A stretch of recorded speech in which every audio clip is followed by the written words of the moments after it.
Hey y'all, welcome to this week's show. It's going to be an interesting show this week. I'm going to do a couple of herbs.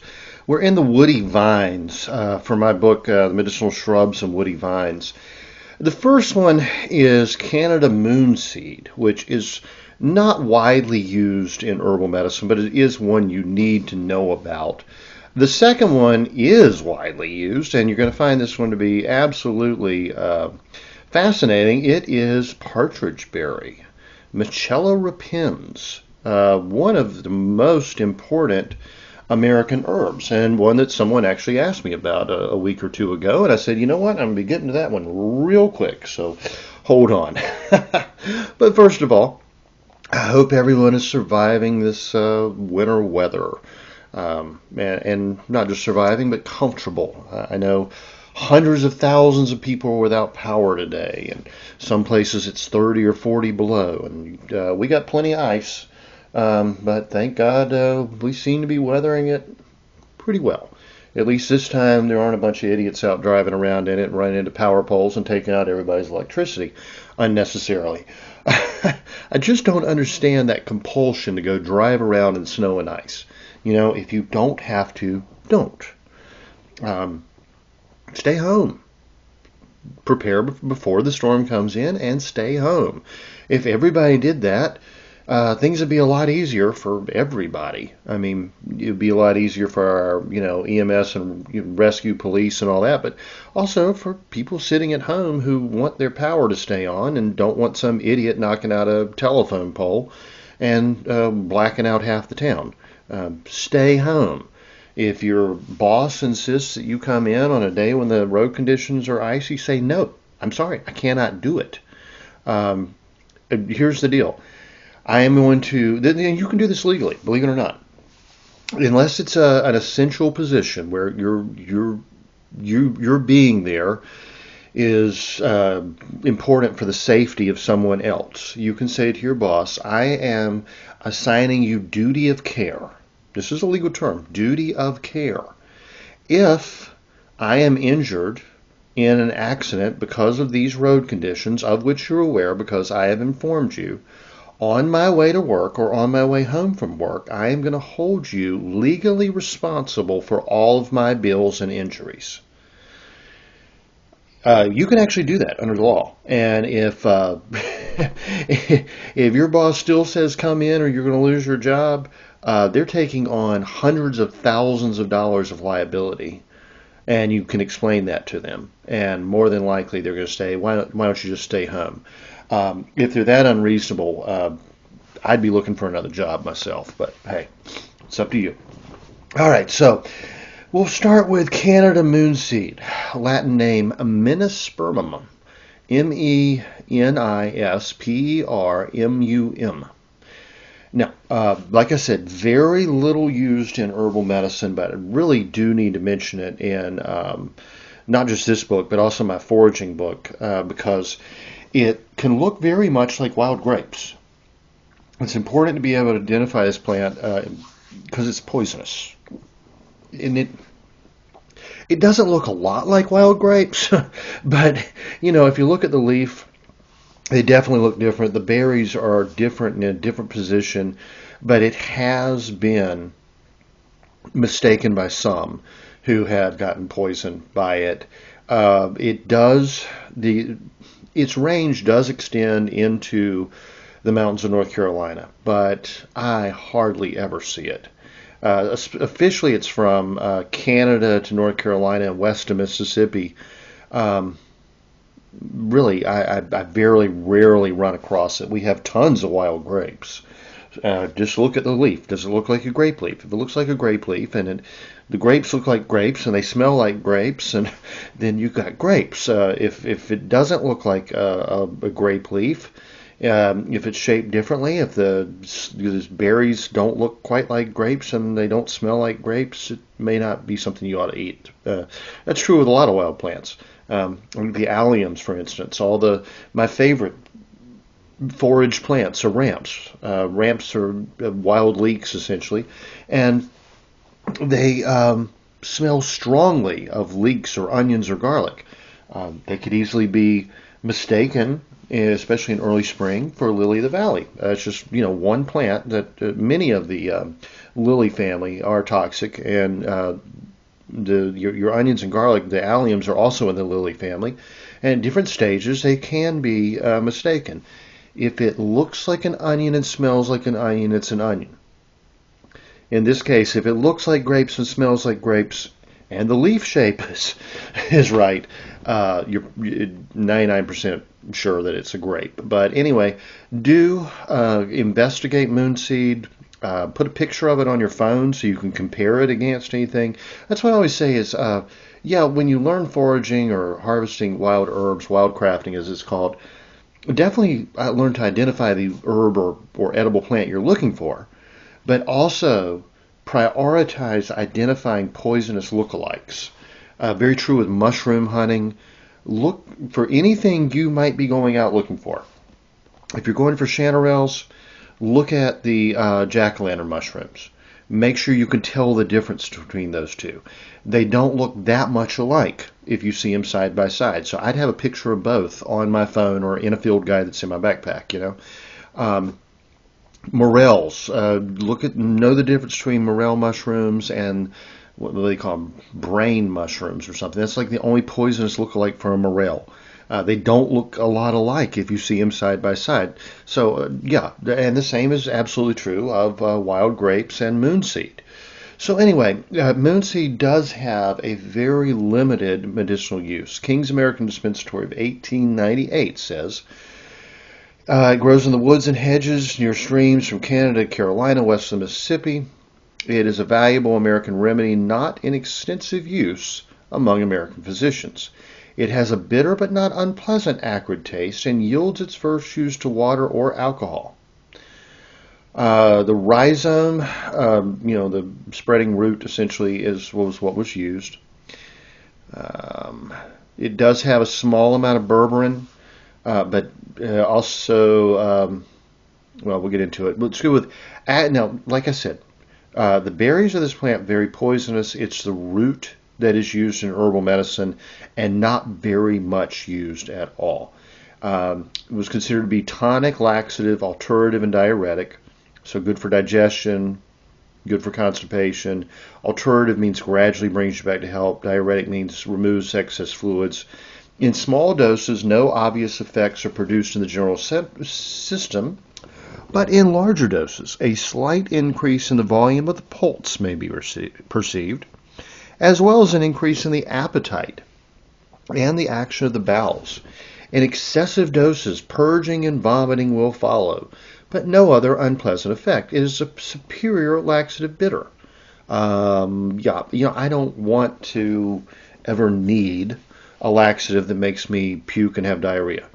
But at the time, this was considered to be pretty good for that purpose.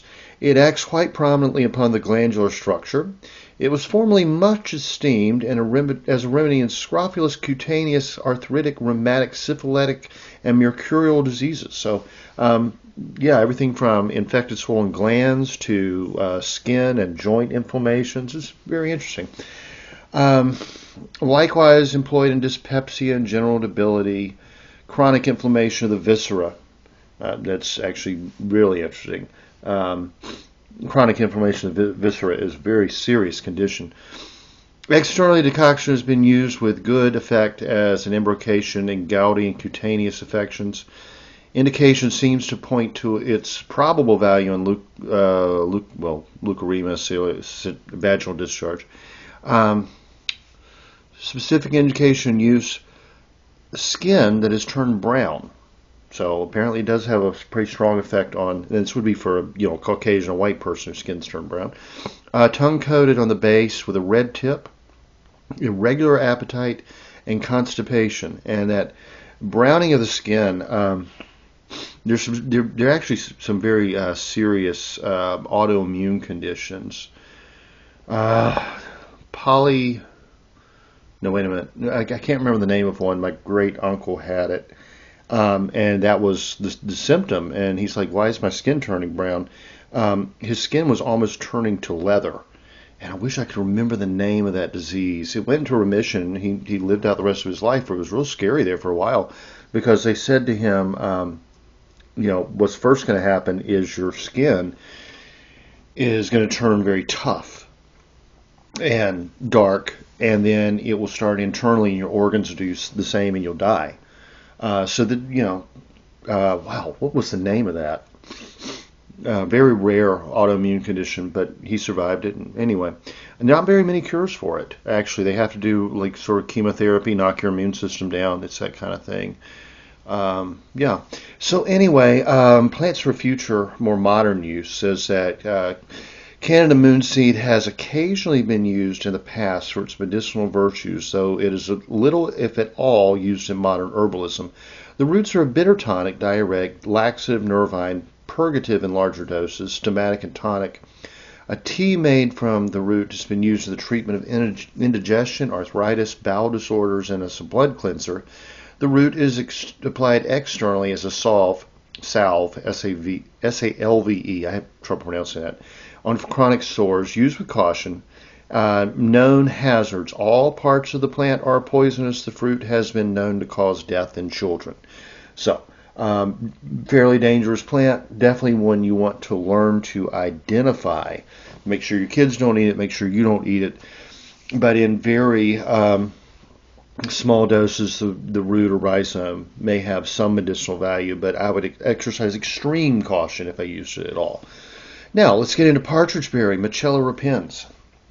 This is one of our native herbs, and it grows in my yard, so very fortunate to have it literally in my front yard. Small plant that most would overlook. It's also a nice wild edible, as well as being medicinal. Traditionally, this was called squaw vine in the Appalachians, and in early America, because it was valued by Native Americans for what they called female troubles. But now that term has become politically incorrect, so you'll see it just listed as Partridgeberry. Usually, a couple other names, common names, but Michella, Mitchelllarepens. And I was trying to remember the name of the botanist. He had something to do with Mitchell County, North Carolina, if I remember correctly. But anyway, Partridgeberry or Michella repens. Miss Greaves says the plant grows in dry woods among hemlock and in swampy places. So dry woods and swampy places. The leaves resemble those of clover and remain green throughout the winter. The fruit or berry remains bright scarlet, is edible but nearly tasteless. That's true. Dry and full of stony seeds, but it's something fresh in the wintertime. It is quite nutritious. The use of this drug is particularly American. Medicinal actions and uses. Parturient means it encourages parturition. You can look that up. Diuretic, tonic, astringent, beneficial in all uterine complaints. It resembles in its action the pipsissewa, Chimphyla. We've talked about that before. That's one of the wintergreen family. It's actually what's on the cover of this book. It's one of my favorite herbs, for which it is often substituted. It is taken by Indian or Native American women for weeks before confinement in order to render parturition safe and easy. Herbal physicians should be consulted for safe and effectual preparation. Yeah, as I always say, I don't give any herbal advice for pregnancy. You want to consult herbalists who are specialized in that field. Read books by herbalists who are specialized in that field. Anyway, it can be very dangerous to use any herb during pregnancy, although many herbs can be quite helpful. And there are, most of them are women who specialize in that field, and I leave that up to them. So, medicinal actions and uses: parturient, diuretic, tonic, astringent. I just read that. Yes, I did. Let's see. Useful in dropsy, suppress urine and diarrhea.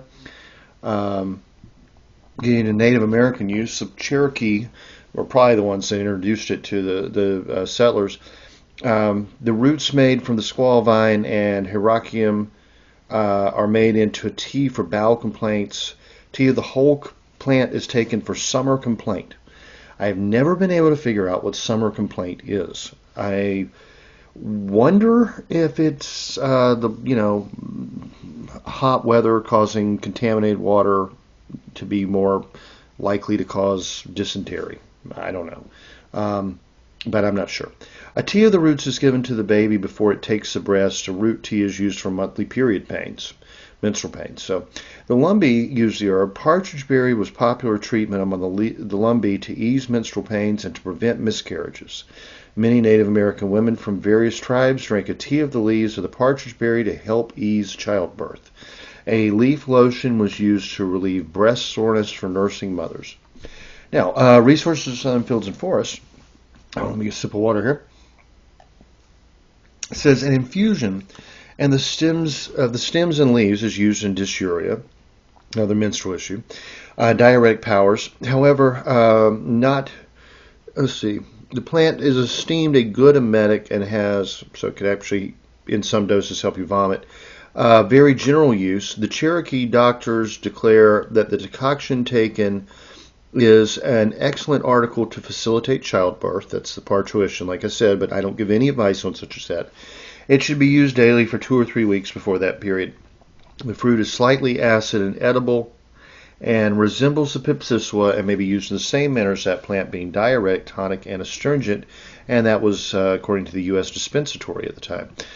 King's American Dispensatory of 1898 says the plant is indigenous to the United States, dry woods, etc., etc. Actual medicinal uses and dosage. Partridgeberry is parturition again, and helps with childbirth. Diuretic, astringent, used for dropsy, suppression of urine and diarrhea, and in decoction. It seems to have a special affinity for the uterus, exerting a powerful tonic and alterative influence upon this organ, and has hence been found highly beneficial in many uterine derangements, as in amenorrhea and some forms of dysmenorrhea, menorrhagia, chronic congestion of the uterus, enfeebled uterine nervous system, etc. It is said that the squaws drink a decoction of this plant for several weeks to, we just went through that with Miss Grieve. That's probably where she got her information, actually, so very interesting. Jethro Kloss wrote of squaw vine, partridgeberry, checkerberry, another pretty common name for it, deerberry, twinberry, many different names. As diuretic, astringent, alterative, and parturient. He describes it. You can just look it up, get a picture of it. You'll be spotting it after you learn what it looks like. Let's see. He said, is good, let's see. The herb was very highly esteemed by Indian women and is excellent to take during the last few weeks of pregnancy. It will make childbirth much easier. Again, do your own research. It is better than red raspberry leaves. Good to combine the two. Good in scanty or painful menstruation, and excellent wash for sore eyes, especially with infants. For this purpose, combine with equal parts of raspberry leaf and witch hazel leaf. If witch hazel leaves cannot be secured, use wild strawberry leaves, so nice and astringent. Excellent also for infection, for mild leukorrhea, dysentery, gonorrhea. The herb is good for gravel, urinary troubles, uterine troubles, female complaints, and increases the menstrual flow. Used to bathe sore nipples, combined with olive oil. Medicinal plants of the southern Appalachians says the berry is used as a remedy for a wide range of female reproductive systems problems, including menstrual cramps, delayed or irregular menses, heavy menstrual flow, labor difficulties, infertility. Leaf infusions and poultice used to soothe sore nipples, for hemorrhoids and wounds. Folk use of partridgeberry includes herbal steam to relieve rheumatic pain and decoction of the berries in milk to help stop diarrhea and dysentery. Partridgeberry was a popular remedy for women's reproductive problems for most of the 19th and 20th century. Though they have little flavor, they are also used for food. And Botany Today says the plant was used medicinally to tone the prostate and the womb. Interesting. So modern use plants for future says medicinal use of partridgeberry. Partridgeberry was commonly used by several native North American Indian tribes as a parturient to hasten childbirth. It was also occasionally used to treat a variety of other complaints, including insomnia, rheumatic pain, fluid retention. It is still used in modern herbalism as an aid to childbirth and is considered to have a tonic effect upon the uterus and the ovaries. The herb is an astringent, diuretic, hypnotic, and tonic. In this case, hypnotic means it can help make you sleepy. Helps you sleep. Frequent doses of tea made from the fresh or dried leaves used by North American Indian women in the weeks preceding childbirth to promote easy delivery. The tea should not be used during the first 6 months of labor, however, since it can induce a miscarriage. The tea is also used to treat delayed, painful, or irregular menses. The tea was also used as a wash for hives, swelling, sore nipples, rheumatism, etc. The leaves are harvested in the summer, dried for later use. A tea made from the berries has a very definite sedative effect on the nervous system, which is very interesting. We mentioned how the berries are similar to chimphala, one of the wintergreen plant. There's the fairly popular smoking mixture among several Native American tribes. Most of the tribes did not smoke straight tobacco. They would combine it with other herbs. And the Kinnickinnick combination used, if I remember correctly, the berries of the wintergreen, the chimphala. But partridge berries also have a sedative effect. I imagine they'll be used interchangeably. In fact, I've seen many recipes that say bearberry or partridgeberry as opposed to wintergreen. So yeah, that would be a definite part of the traditional smoking mixture, along with the Kinnickinnick, the bark of the twigs from the red osier dogwood.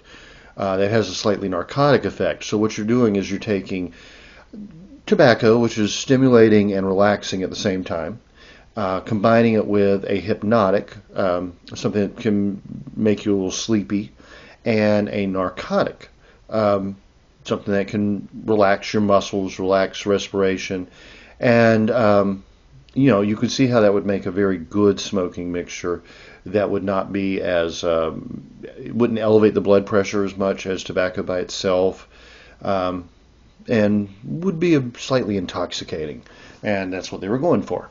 So anyway, not recommending that, but it's an interesting historical perspective. When the settlers came in, and very few of them took up smoking the mixture. Actually, there's some record. Some of the early Americans did, but most would smoke or chew tobacco plain. And probably the reason is when they were in England and the British Isles and whatever, they'd already been introduced to tea, and tea is caffeinated. It was stimulating. So when they got here, tobacco is a little bit like tea, really, in the flavor and aroma, and on its own is more stimulating. And so it was probably more relatable to the early settlers than combining it with more sedative herbs. Just my speculation, but I can certainly see why that would be the case. So anyway, y'all, have a great week. Stay warm as best you can. Do not go out driving unless you absolutely have to, and then put on the chains, do whatever it takes. I mean, if you have to go to the emergency room or something, otherwise stay home. Stay home, tuck in, use common sense, and we'll all get through this thing, God willing. Y'all have a great week, and I will talk to you next time. The information in this podcast is not intended to diagnose or treat any disease or condition. Nothing I say or write has been evaluated or approved by the FDA. I'm not a doctor. The U.S. government does not recognize the practice of herbal medicine, and there is no governing body regulating herbalists. Therefore, I'm really just a guy who studies herbs. I'm not offering any advice. I won't even claim that anything I write or say is accurate or true. I can tell you what herbs have been traditionally used for. I can tell you my own experience and if I believe an herb has helped me. I cannot nor would I tell you to do the same. If you use an herb anyone recommends, you are treating yourself. You take full responsibility for your health. Humans are individuals and no two are identical. What works for me may not work for you. You may have an allergy, a sensitivity, an underlying condition that no one else even shares and you don't even know about. Be careful with your health. By continuing to listen to my podcast or read my blog, you agree to be responsible for yourself, do your own research, make your own choices, and not to blame me for anything ever.